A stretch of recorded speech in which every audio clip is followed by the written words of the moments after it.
Bonjour à tous, bienvenue dans cette 5e vidéo thématique de la semaine 4 du MOOC Entreprise communautaire de conseil, tous consultants entrepreneurs. Dans cette vidéo, nous allons travailler sur la méthodologie pour définir sa politique tarifaire dépendante du nombre de jours facturés de manière à réaliser un chiffre d'affaires annuel cible. L'objet de cette vidéo est aussi de partager les retours d'expérience des pairs pour optimiser ses chances de réussite. La définition de la politique tarifaire est un aspect primordial dans la conception de ces offres de services. Elle est à l'origine des perspectives de rémunération stable du consultant entrepreneur. Comme les prestations réalisées sont facturées sous la forme d'honoraires, il devient primordial de définir un objectif en termes de chiffre d'affaires annuel ainsi qu'un nombre de jours facturés cible.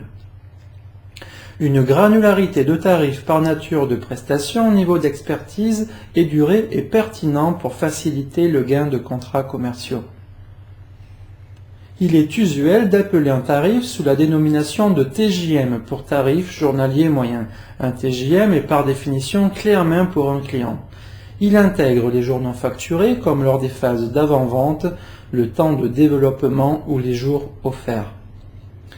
Il est conseillé de faire une distinction entre les honoraires et les frais de mission lors d'une prise en charge. La méthode pour calculer un TJM est de commencer par estimer le salaire annuel brut cible que le consultant ambitionne.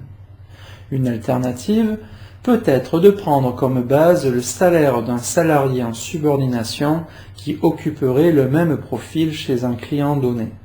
Ensuite, on multiplie par 1,5 ce salaire brut. Ce coefficient permet de modéliser les charges patronales avec une hypothèse pessimiste de 50%, sachant qu'elles sont réellement comprises entre 20 et 50% environ. Au montant obtenu, on ajoute les frais de fonctionnement et d'accompagnement estimables à 10% du chiffre d'affaires annuel chacun. On divise le tout par le nombre de jours annuels prestés visés. Ce nombre est en règle générale compris entre 80 et 220 jours.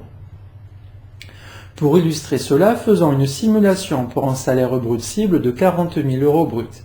Avec les charges patronales, on obtient 40 000 multiplié par 1,5, soit 60 000 euros, auxquels on ajoute 7 500 euros de frais de fonctionnement et autant pour les frais d'accompagnement. Le résultat est un chiffre d'affaires cible de 75 000 euros hors taxes annuelles. Pour atteindre ce chiffre d'affaires, un TJM réel compris entre 375 euros et 450 euros hors taxes, fonction d'un commissionnement potentiel, serait adapté à des missions longues. Sur des prestations courtes à forte valeur ajoutée, un TJM compris entre 600 euros et 700 euros hors taxes serait à pratiquer. Il peut être utile de réfléchir également à un tarif horaire dans le cas de certaines prestations ponctuelles. Ce tableau permet rapidement d'estimer le salaire de référence et la catégorie associée de la convention Syntec en fonction des deux paramètres que sont le nombre de jours annuels prestés et le TJM. Les hypothèses appliquées sont des frais de fonctionnement de 5% et des frais d'accompagnement compris entre 5 et 10%. Pour modéliser convenablement son activité, la définition d'un plan de charge et d'un taux de facturation est important. Il correspond au nombre de jours facturés sur le nombre de jours facturables qui est conventionnellement de 218 jours annuels. De manière à estimer le plan de charge nécessaire à tarif égal et rémunération égale que doit réaliser un consultant entrepreneur, une comparaison d'une activité en société de conseil pyramidale et en société communautaire est réalisée. Deux types de prestations ont été modélisés. Le premier type concerne des prestations longues où l'objectif est pour le consultant d'être facturé toute l'année à un TJM de 400 euros hors taxe. Le second type concerne une approche à haute valeur ajoutée avec des consultants qui facturent la moitié de leur temps à un TJM de 750 euros hors taxe. Dans le cadre de prestations de longue durée, une société faisant intervenir des salariés en subordination facture en moyenne 202 jours par an chaque consultant en tenant compte de 5 jours d'arrêt maladie en moyenne et 5% de sous-charge, soit 11 jours environ. Avec un TJM à 400 € hors taxe, le chiffre d'affaires par consultant réalisé moyen est de l'ordre de 80 400 € hors taxe hors débours, pour un taux de facturation de 93%. La rémunération du consultant représente 63% environ de ce montant à travers le salaire, la mutuelle, les tickets restaurants, les frais de transport ou le CE. Un consultant entrepreneur en mission longue, pour atteindre le même salaire, doit quant à lui facturer un minimum de 153 jours par an en tenant compte de ses frais d'accompagnement, ce qui nous donne un taux de facturation de 70% en lieu et place des 93%. S'il se facture davantage, il a un potentiel de hausse de rémunération de 32%. Dans l'optique de mission en sous-traitance via un réseau de prescripteurs, le taux de facturation doit être de 83% et le potentiel de hausse de rémunération est alors de 12%. Une commission moyenne de 15% de chiffre d'affaires hors taxe a été modélisée. Pour résumer, un salarié au sein d'une entreprise pyramidale voit sa rémunération limitée et indexée sur le TJM de son employeur. Dans une approche à haute valeur ajoutée caractérisée par des prestations courtes, un salarié en subordination est facturé en moyenne 109 jours par an compte tenu d'un taux de facturation de 50%. Un consultant entrepreneur en mission longue, pour atteindre la même rémunération, doit quant à lui facturer un minimum de 83 jours par an, ce qui nous donne un taux de facturation de 38% en lieu et place des 50%.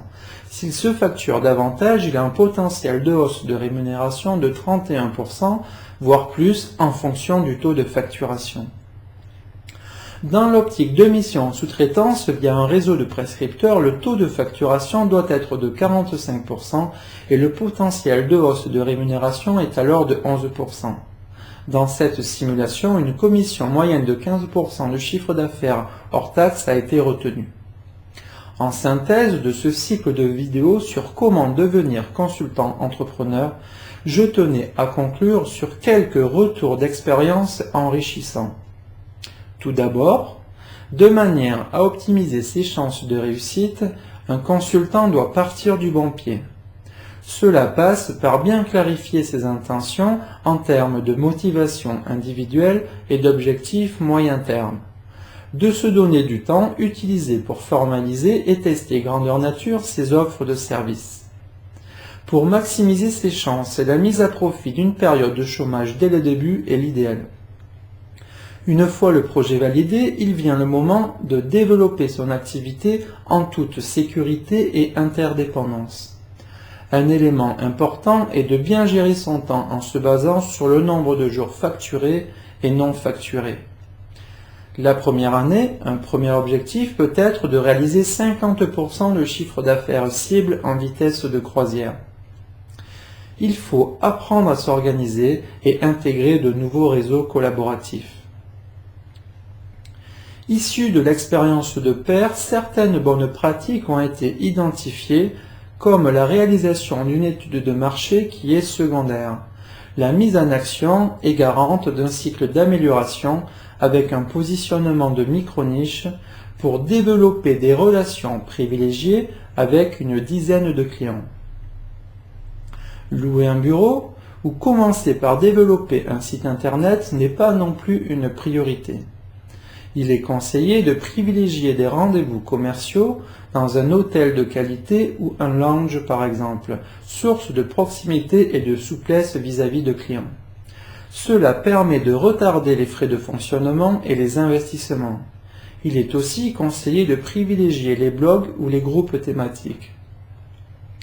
Il est recommandé de démarrer sur une offre de service directement commercialisable, de manière à réduire la phase de brainstorming au maximum et travailler sur un besoin exprimé plutôt qu'un besoin intellectualisé.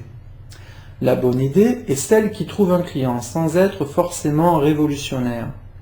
Les plaquettes, par exemple, servent essentiellement pour vos prescripteurs pour expliquer clairement votre offre plus que pour décrocher des missions. Parmi les bonnes pratiques, il est conseillé d'écouter ses prospects et ses clients. Lors d'une démarche commerciale, il est utile de formaliser ses offres à travers des notes d'intention, des propositions d'intervention, des comptes rendus ou des fiches produits. Cela permet de concrétiser et matérialiser votre prestation. Il faut souvent aider ses clients à spécifier leurs besoins pour accoucher de leur projet dans une logique maïeutique. Il est conseillé de raisonner micro-cible en développant une approche de professionnel. Le positionnement doit être clair et différenciateur pour faciliter la commercialisation.